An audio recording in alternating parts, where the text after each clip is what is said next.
Varicose వ్యాధితో బాధపడుతున్నారంట. తక్కువ ఖర్చుతో ట్రీట్మెంట్ కావాలి అనుకుంటే ఎవిస్ హాస్పిటల్ని సంప్రదించండి. నమస్తే రమ్మగారు. నమస్తే. మంచి చందమామ కథ ఒకటి చెప్పండి అండి. పూర్వం అట పాషాణుడు అని పేరున్న ఒకడు వేటగాడు ఉండేవాడు. ఏవో జంతువుల్ని వేటాడేవాడు, రకరకాల వేటలు. వీడికి 5 పిల్లలట. వీడికి ఎంతసేపు తన పేరు తెచ్చుకుందాం, తన గొప్ప పేరు రావాలి, అలాంటి ఫీలింగ్సే ఉండేవి. కానీ భార్య భర్త, భార్యలు, తన పిల్లలు, వాళ్ళ సంతోషము అవి పెద్ద పట్టించుకునేవాడు కాదు. ఓ పెద్దది ఏదైనా వేటాడి తెచ్చేయడానికో, ఎవరైనా అబ్బబ్బా అదిరిపోయింది, మేము ఏనాడు ఇలాంటివి చూడలేదంటే తీసుకెళ్ళండి అని ఇచ్చేసేవాడు.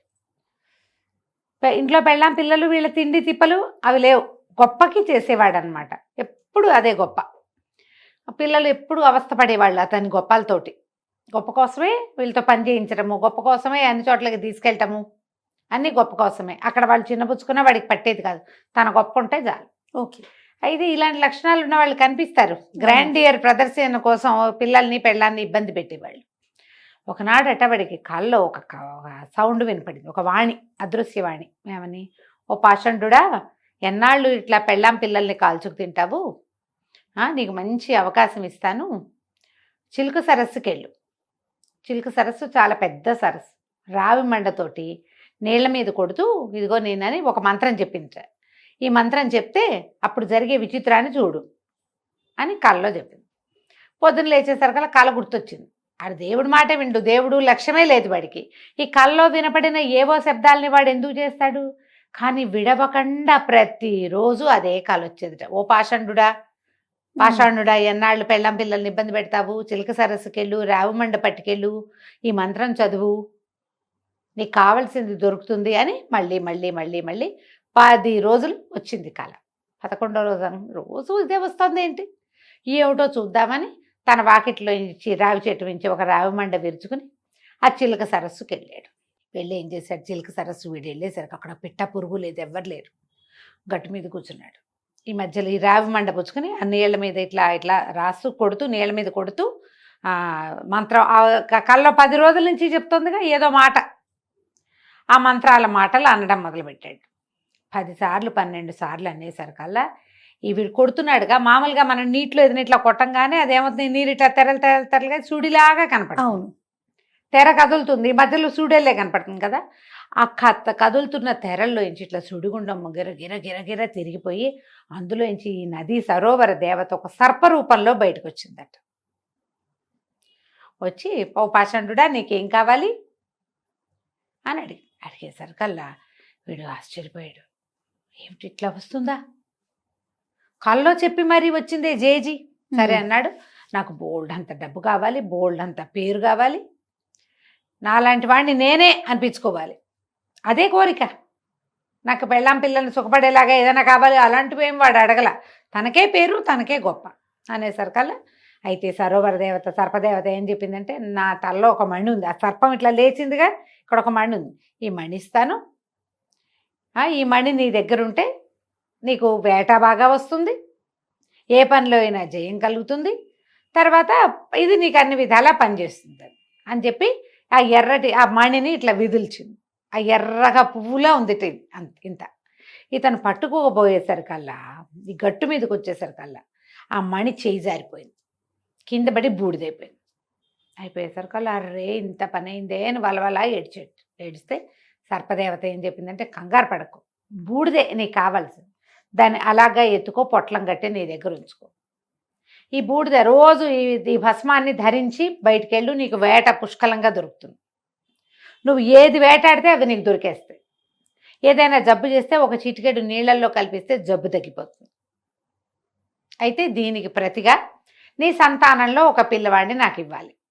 వీడేమనుకున్నాడు, ఈ చిలక సరస్సు మన ఇంటి నుంచి 50 కిలోమీటర్ల అవతల నడిచి నడిచి తెచ్చి ఇప్పటికి చేరే, ఈవిడ ఇందులో ఉంటుంది నీటిలో.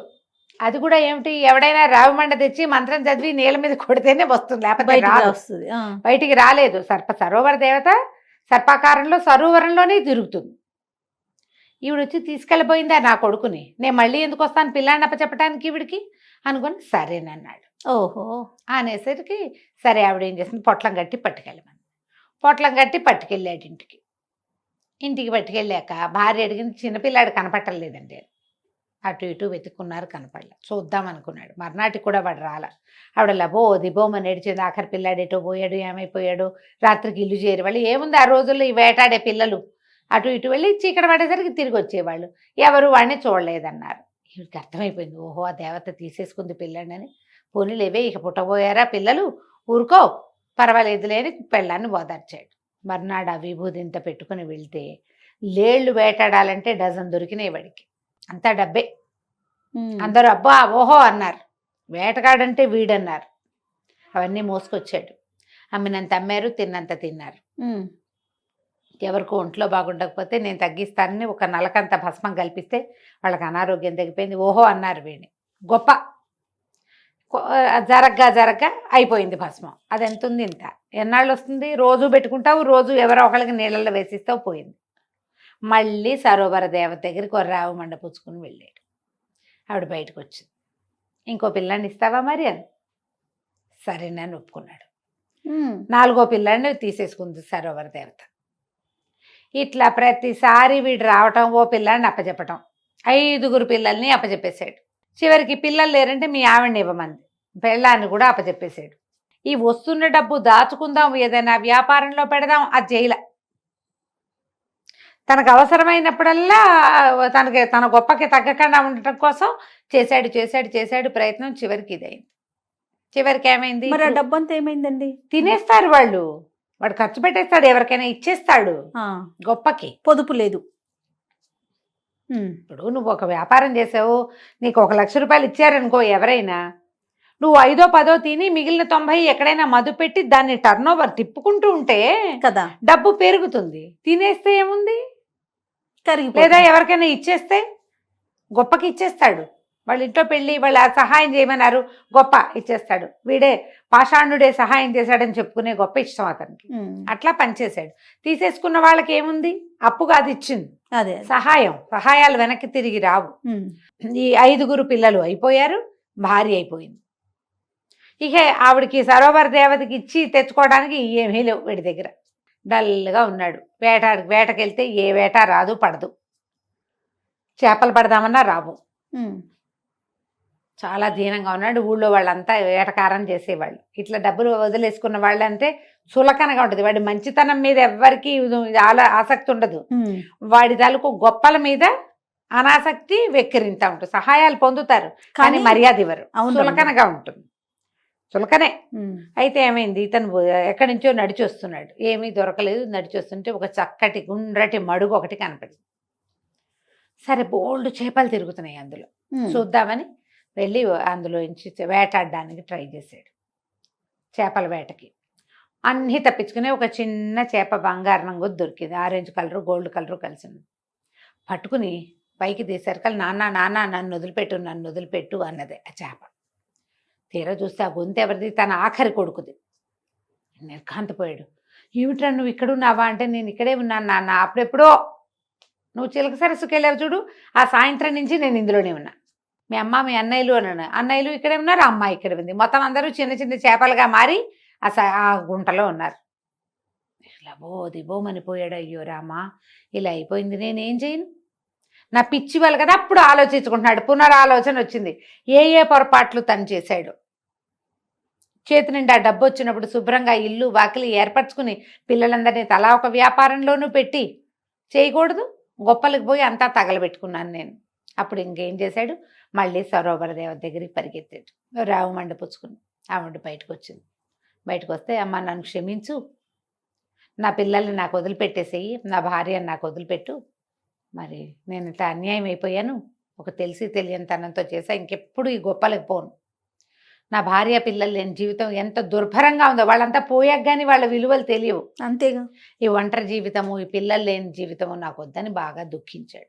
సరోవర దేవత అంది, ఇది వరకు నేను నీకు ఏదైనా ఇస్తే నువ్వు నాకు ఏమైనా ఇచ్చేవాడివి. ఇప్పుడు ఏమీ లేవు నీ దగ్గర, డబ్బులైనా లేవు. అంటే నువ్వు ఏం చేయమంటే అది చేస్తానన్నాడు. అయితే సరోవర దేవత అంది, అలాగే అయితే ఓ పని చేస్తా, నిన్ను పాముగా మారుస్తా. సముద్రంలోకి వెళ్ళి మణులు తెచ్చిపెట్టు. నాకు మణులు ముత్యాలు కావాలి. నువ్వు రోజుల తరబడి పని చేస్తే కానీ అవి రావు నా దగ్గరికి. ఎందుకంటే నేను సముద్రానికి దూరంగా ఉన్నాను. నదులన్నీ ఏం చేస్తాయి, సముద్రంలో కలుస్తాయి. కలుస్తాయి. ఆ కలిసినప్పుడు ఆ సముద్రంలో ఉండేటువంటి రత్నాల సౌఖ్యాన్ని ప్రతి నది అనుభవిస్తుంది. నేనేమో చెరువుని, నాకు అవకాశం లేదు. నేను సరోవరాన్ని, నేను నదిలాగా వెళ్ళలేను. నదుల్లాగా సముద్రం వైపు వెళ్ళాను. సముద్రంలో దొరికే వజ్రాలు, రత్నాలు, ముత్యాలు కావాలి నాకు. అవి నాకు తెచ్చిపెట్టి నీ పిల్లల్ని భార్యని వెనక్కి తీసుకో. సరేనన్నాడు. సరేనని పావుగా మార్చింది వీడిని. ఈ పాము రోజు సముద్రం వైపుకు వెళ్ళి సముద్రం లోపల నుంచి తేపకొక మణి చొప్పున తెచ్చిచ్చేది. అయితే ఈ పాము రూపంలో ఉండటం వల్ల వాడి సౌఖ్యం ఏంటంటే ఆ మడుగులోకి దిగి తన పెళ్ళాం పిల్లల్ని చూసుకునేవాడు. ఇట్లా కొన్ని సంవత్సరాల పాటు పనిచేసి ముత్యాలు, రత్నాలు తెచ్చి ఈ చిలకల సరస్సుకి ఇచ్చాడు.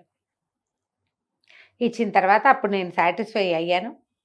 నువ్వు భార్య పిల్లల కోసమే చేసావు ఈ శ్రమ అంతా, కాబట్టి ఇక నీకు విముక్తి. నువ్వు మనిషిగా మారుతావు, నీ భార్య పిల్లలు నీ ఇంటికి వచ్చేస్తారు. నువ్వు ఇదివరకటి వేటగాడుగానే ఉంటావు.